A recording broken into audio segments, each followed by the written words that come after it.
Beer with Pleasant Strangers, Episode 6. Hi. As you can see, I'm here at a bottle share. We're actually doing this at Plan 9 Ale House in Escondido, California. Behind me is one of the proprietors of Plan 9. His name is Marty. Say hello, Marty. It's Chad, but Marty's the guy that comes out when you have a bottle share. Yeah, so it's the correct guy. Nice. So they were gracious enough to host tonight a little bottle share, which is what you see going on behind me. We've had a whole bunch of good beers. I don't even remember what this is. It's cheers, Marty. Notable, we did a few interesting beers tonight. So I'm going to talk a little bit about the original batch of the Wicked Weed Angel Sours. That's Red Angel, White Angel, Black Angel, Golden Angel, and then Angel of Darkness. So stay tuned, stick around. We'll talk about those beers in a little bit here. But for now, I think I need to go back because I think they're probably opening another bottle, and I really don't want to miss out. I have fear of missing out, or FOMO, if you want to call it that for short. So, stick around.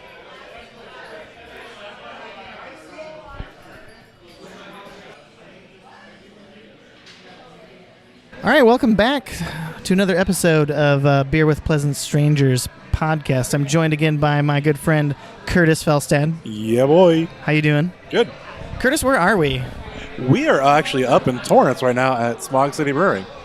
Yay! One of those little interesting spots where most people go as a pit stop, either before or after they go wait in a stupid line at Monkish for some IPAs that they're going to end up trading away anyway. But not us. We didn't do that. We didn't wait in a line at Monkish, did we, today? Actually. Nah, you know what? We got there, and there was actually a line. There was no cans. It was just people wanted to get some growler fills. Just people. Pretty much yep. Yeah. I actually had a little sour beer on today with boysenberries, a oak-aged sour called... Yeah, that was actually really good. It was... Invert the Sun. Yes. That's what it was called. Quite good. Jammy, earthy boysenberries. Throw it in a bottle. Make it happen. Yeah, do it, Monkish. Do it.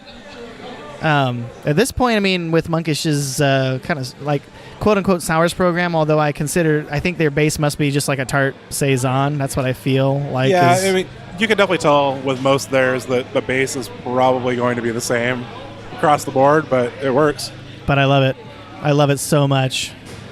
So yeah, we popped over to Smog City and we set up over here, and a couple of weeks ago, we were actually celebrating Curtis's birthday.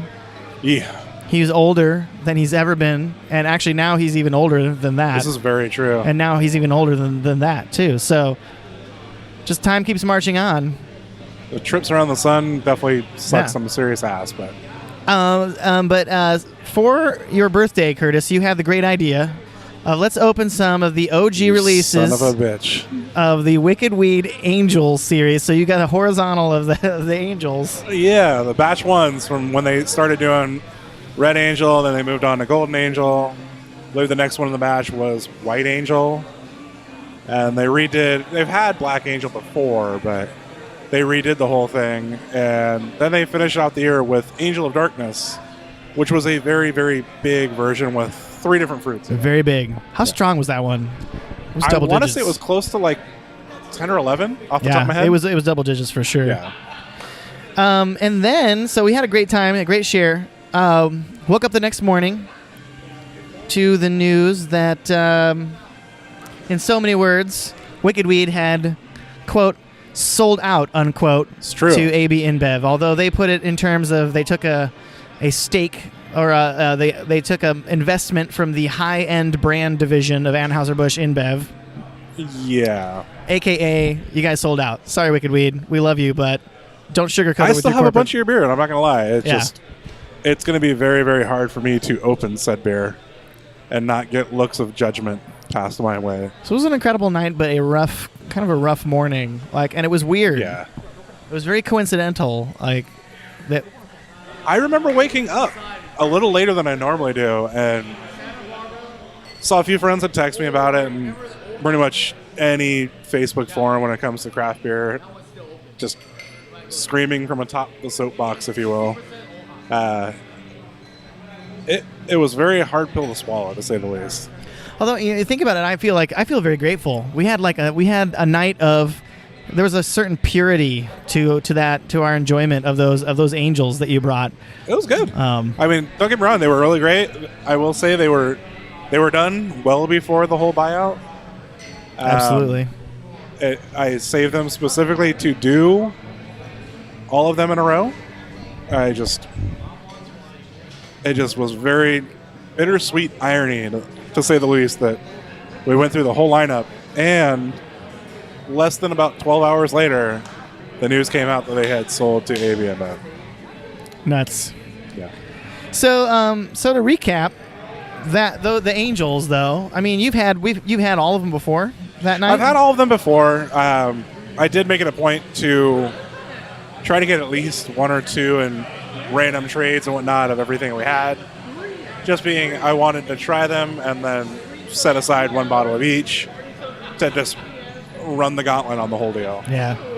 So what was your favorite one? Or you can kind of go through them if you want. If you can give me your notes. If I had to choose a favorite, I'm a sucker for raspberries. So Red Angel to me was the first one in the bunch. We kind of led off with that, and it was going to take a lot to overpower that in my eyes. I will say Golden Angel tasted like you were getting fresh apricot skins in your mouth. Oh yeah, I would say that's probably like number 2 in my book. I think that was probably your number 1. Okay, Golden Angel was my number 1 for sure. You're an apricot whore though. So oh dude, I am. The stone fruits, those bifurcated stone fruits, they get me every time. Good things come in twos. Then we moved on from Golden Angel to White Angel, which was interesting because it was aged on, I believe, Muscat grape. So coming from the wine field, I really did appreciate the fact that you did get a little bit of that typical white wine feel on a sour blonde, which kind of best of both worlds. Pretty hard to argue. Yeah. And then they kind of threw the little curveball with Black Angel. So if you haven't had Black Angel before. Black Angel. So Black Angel it's a dark sour aged in a bourbon barrel, but it's also aged on cherry. So the nose on it smells like a typical bourbon barrel aged beer. And then it kind of comes out of nowhere and just hits you with a little bit of that cherry pie finish on it, which it was quite delightful. I'm not going to lie, it was really good. So good. Yeah. And then you finish off the whole lineup with Angel of Darkness, which it's basically an imperial version of a dark sour from them. They aged with, I believe, was blackberry, raspberry, and boysenberry. I'm going to check that. And oak puncheon. And that basically tasted to me like if you went over to Knott's Berry Farm up here in Orange County. Which we are very close to right now. Yeah, a little stone's throw. Basically, like, if you went up there where they have some nice fruit preserves, it was basically like taking that, spreading it on the inside of an oak barrel, and then proceeding to lick it right off there. Ooh, it's so graphic. Oh, yeah. Yeah, you were correct. So it was a barrel-aged American sour blended with 1.5 pounds per gallon of boysenberries, blackberries, raspberries, and cherries, and aged in Oloroso sherry casks for about 14 months. Yes. Wow, then they blended it onto another 1.4 pound per gallon of the same dark fruits for 2 more months in a stainless steel tank. A total of 3 tons of fruit used in the production of that beer. That's crazy. Yeah, there was quite a bit of fruit on that. And that was the one, I would say, out of all the bottles from them, it took a serious amount of willpower to not drink that by myself. Kudos. Thank you for sharing it with all of us. And it was a lot of people to share it with. A little bottle. It kind of ended up being a little bit more than we expected. You never know how many people were like so excited to come celebrate your birthday with you. Our typical Tuesday night crew is usually anywhere from 4 or 5 to like 12 sometimes. I think we ended up with about 25 or so. Yeah, 2 dozen. Yeah. Something like that. So those beers were getting opened at a furious rate, to say the least. Oh, yeah. And then someone decided to bring a little strawberry sunrise from Superstition Meadery. Superstition. Oh, my God. Yeah, you Fruit can roll-ups. Oh yeah, Drinkable fruit roll-ups, basically. throw that over strawberry. pancakes, and I'm a happy camper. Crepes. Put it on crepes. Or just pour it square into my mouth hole, and I'm fine. Which is what pretty much what I did. did. Yeah. We both did that. But yeah, Nuts. It's a tough pill to swallow. I'm not gonna lie. I still have so many beers from Wicked Weed, and I do try to stay as pure to craft beer at heart as I can. Yeah, because it's not even. It's like Jester King. Who's the guy from Jester King? He wrote a very eloquent, shall we call it a breakup letter almost. He published it on various online social media platforms. It was definitely that it's not me, it's you, in essence. Yes. But it was definitely well written. It's definitely a lot better than anything I could have come up with. I can tell you that for a fact. And it wasn't like grabbing the pitchfork and chasing after Frankenstein, to say the least. It was just a very... I mean, the breakup, if you will, with it is very well done. It was very classy. Jeffrey Stuffings, Yes. from the founder of Jester King Brewery, authored this post, and yeah, very eloquent, but didn't pull any punches really. No. What he said was, "This has been a difficult day for us. The news that our great friend Wicked Weed Brewing was acquired by AB InBev came as quite a shock. As you might guess, we've been getting a lot of emails, media inquiries, and online questions about what we think and what it means for Jester King. It's no secret that Wicked Weed has been one of our closest friends in the beer industry. Regardless of what has transpired, we'll always consider the people of Wicked Weed friends and want the best for them and their families." He goes on to say some of their core principles are that they don't sell beer from AB InBev, basically, and basically says we're not going to carry Wicked Weed anymore. And it's not because of a spiteful thing or anything like that. He was basically saying it's because their business practices he took issue with as a anti-competitive business practices that are hurtful to It's true. small craft breweries in the United States. I'm sure, for all its posturing, I'm sure AB InBev takes a different view. I'm sure. Yeah, you can spin it whatever way you want. It's what they do is basically they're forcing people out of the market and forcing people out of business. They obviously have the capital behind them to really, in essence, do what they want, especially when it comes to breaking certain laws, Yeah. i.e. pay-to-play type of deal. They have the money to pay those fines. They don't Bastard. care. Yeah. So, If you think about, the big breweries in the United States, they didn't get that big. There were some market conditions that were definitely, you could say, maybe kind of artificial, or were kind of created in such a way that favored them in the Sure. way that they grew, so they wound up being the only players in the field and absorbing all the other brands and stuff like that. But you think about, like, if craft breweries have flourished in spite of these giant corporations existing that produce beer, and like, if a craft brewery really wants to stay true to its principles, I think it will survive and thrive. Don't need to take an investment from the high-end brand arm of. You don't need to sell. It's just, I'm sure it's a huge temptation for the founders. if you're good at what you're doing, if you're good at your craft, you really don't need that outside presence. You don't need Big Brother reaching into their wallet and giving you money. If you have a great plan behind you, you're going to do fine. It's just the whole concept of you walking down the street and someone flashes a $100 bill at you, you kind of get a little eye looking at it. It's hard not to look at a $100 bill. Well, it's hard also not to crave stability, I think, because it's tough. It's true. Right? You're at the mercy of so many different things that you can take away a lot of the pain with just the massive It's the whole thing with any business. infrastructure. It's going to take some serious hard work, and you're going to be banging your head against the wall at some point out of frustration. It's those that basically take that frustration and channel it into a positive manner that end up being very, very successful. Wicked Weed's been around for 5 years. I want to say 5 or 6, yeah. Okay. Relatively young. Although, I mean... They have 3 different locations along with a brew pub, so they're at 4 locations alone. Yeah.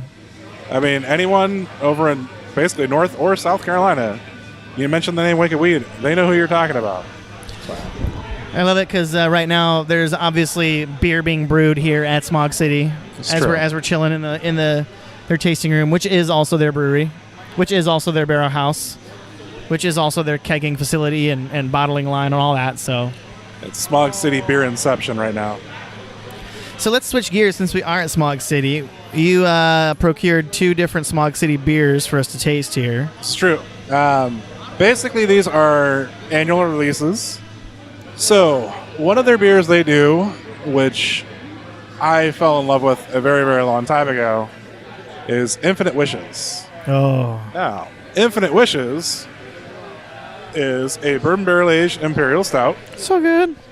It's very tasty. I do remember this. The first year I had it, it was definitely quite a bit of bourbon on it. It did taste, quote unquote, hot out the gates right away. But you did get some vanilla, some fudge, and I held on to my first bottle and let it sit for about a year, and I opened it maybe 3 months ago, something like that, and it was still very, very boozy. But we recently had silky. We had a friend bring this year's bottle to a share. Yeah. And Craft Cult. Yeah. Shout out to Craft Cult. It almost felt kind of on the verge of being a different beer. It was very, very well rounded, super smooth. Very silky. Yeah. It's like going to that little country town that makes fudge for some reason. That's what they're good at. Oh, yeah. They're good at fudge and they're good at like preserved spreads. I like that. And they decided to go ahead and take that, liquefy it, throw it in a bottle, and it kind of worked really good. So, one of the things they made last year was a meadow foam honey collaboration with some honey beekeeper who makes this meadow foam honey, and they Buzzworthy, bourbon barrel aged Buzzworthy, and whatever it was with however they've dialed their stout game. Infinite Wishes and Buzzworthy both have that same well-rounded mouthfeel. I don't know what they did, but I'm not going to complain about it. It's rather delightful. And I hope they keep everything else going like this, because some of the other releases they've done have been following suit for sure. Hence the other bottle we got. They do a beer named Bourbon OE. Yes. For those of us that have been in the hood game for a long time, I think we all know that OE stands for Old English. Is it safe to say that you know what OE is? No, I didn't know that. What? No, I didn't know. I wasn't in the hood game. Old English. This is what happens when you grow up in SoCal. Like, I did not. When you're born and raised in Southern California and you're struggling as a college student, working your really shitty minimum wage job, you might get that whole like 50 cents an hour over minimum wage. But you're only working 25, 30 hours a week while you're trying to go to college. You tend to scrape the bottom of the barrel for certain things that are the alcoholic pursuit. There's a nice, fine malt liquor that is known as Old English 800. Would you believe I've never had this fabled Old English malt liquor before? I really feel like I need to bring one to the next share we do, just because... I'll try it. You need to drink this nectar of the demigods, if you will. I wouldn't call it nectar of the gods. It's not on that level. It's on that, like, half god, half derelict human type of level. Will it trigger my gag reflex before I even get it, like, past the, past the gums? That's a very good possibility. I'm not going to lie. At least I'm not giving you Steel Reserve. Like, shout out to Steel Reserve in Colorado, but no, not so much. Keystone. That's one of those beers I grew up on. It still holds fond memories in my heart. But that was probably about 12 years ago, so we have come past the terms of quantity over quality. we flipped that spectrum real quick. So, Bourbon OE. I remember having it for the first time about 2 years ago and being a little underwhelmed. Just a little backstory on Bourbon OE. This is their bourbon barrel aged English style barley wine. So, hence the term OE. Got a little English in there. For the most part, Okay. it will be on the sweeter side. With most English style barley wines, they do end up being on the sweeter side. I do remember this beer fondly, and it was one of those beers that trying to drink a whole bottle to yourself, you might want to, if you're going to do that, just be relatively close to some sort of form of transportation, because I don't believe you're going to be driving anywhere soon with it. You mean like an ambulance, or like you're talking about You like can get a the red ambulance, you can get an Uber. a little red wagon, or like some rollerblades or something like that? Will those work too? If or- you've got a buddy that's going to drag your ass on a Red Ryder, I am all for it. But for the most part, make sure you got your Uber app updated. Make sure your credit card info's good, because you're probably going to be taking one at the end of the night. So Bourbon OE. So we've actually got a pour of it. So we grab bottles because why not? We're here. This is fantastic beer. It comes out once a year, as Curtis mentioned. But we've actually got a taster of Bourbon OE here. And then we also have another taster. We don't have a taster of Infinite Wishes, but we have something called Chinooks and Crannies. Chinooks and Crannies. I do remember this beer. So we did have... I had this beer for the first time actually at an anniversary party for the brewery out of Placentia. Oh, yeah, okay. They brought this beer. They also brought Steelcraft IPA, which was kind of their flagship IPA for their new location. Smog City does have this really cool setup, kind of like a place down in San Diego. There's a place called Courtyard down in San Diego that the entire place is made out of shipping containers. Yeah. So they kind of went with a little bit of the same setup up here. I actually have yet to go, which I'm still kicking my ass for it, but it's... I remember having this beer and thinking to myself, this is a great beer as kind of that get you out of drinking very, very tart and acidic sours or very, very big, rich bourbon barrel aged beers. I dare say almost palate cleansing beer. Okay. But cranberries are a very good way to do this as well. So basically this is a sour blonde with cranberry and Chinook hops. Yeah, and I was just smelling it, and it smells like ocean spray. Yes. Yeah.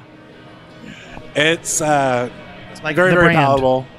It's one of those beers that I do call a filler beer, but it's definitely by itself. It holds its weight in water. I want you to try that beer. Let's do it. Let's taste it here. Let's see what's going on. Chinooks and Crannies. Once again, it's a sour blonde ale with cranberries and Chinook hops.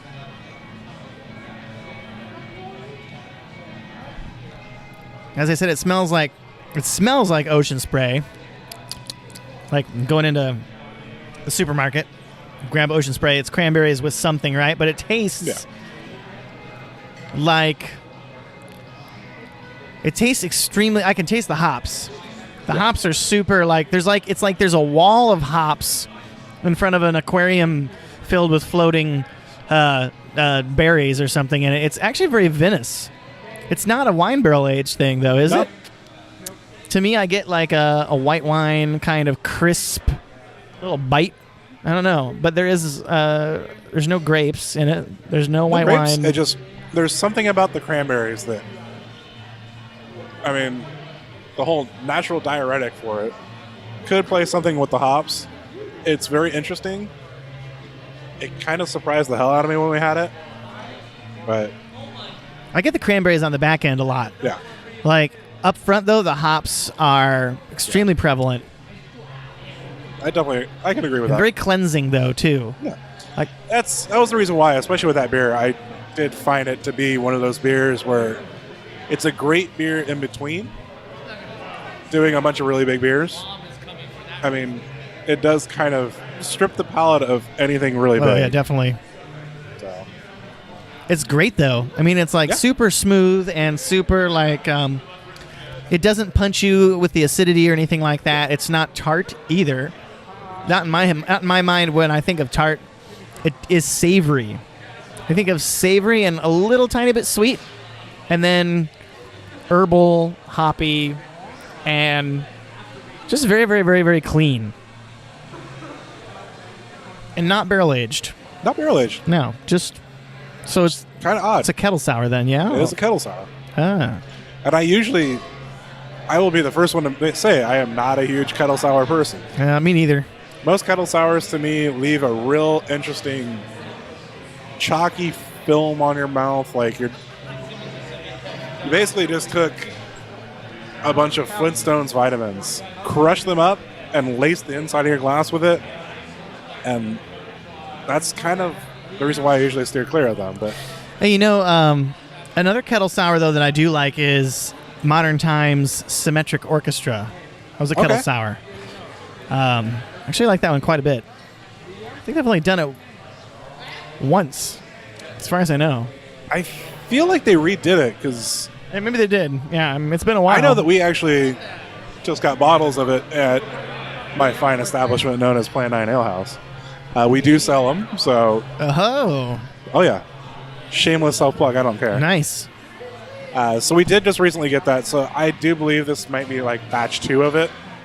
But I remember having it before and thinking to myself, I can't say I don't like all kettle sours now because there's a few gems that you just got to polish the turd off of most of them, but it's good. Cool.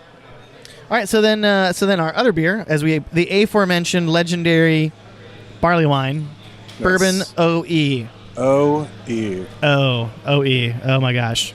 So this one smells like. It smells like a barley wine. And it smells like bourbon. And brown sugar, bourbon, a little bit of caramel.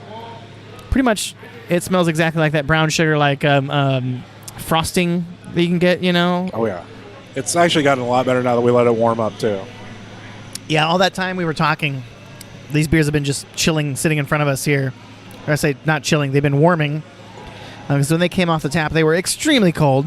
And as with most beers, I would say most craft beers, doesn't matter what the style is, you want them to warm up beyond borderline, ice water temperatures so that you can actually taste them because your taste buds are otherwise being numbed by the cold.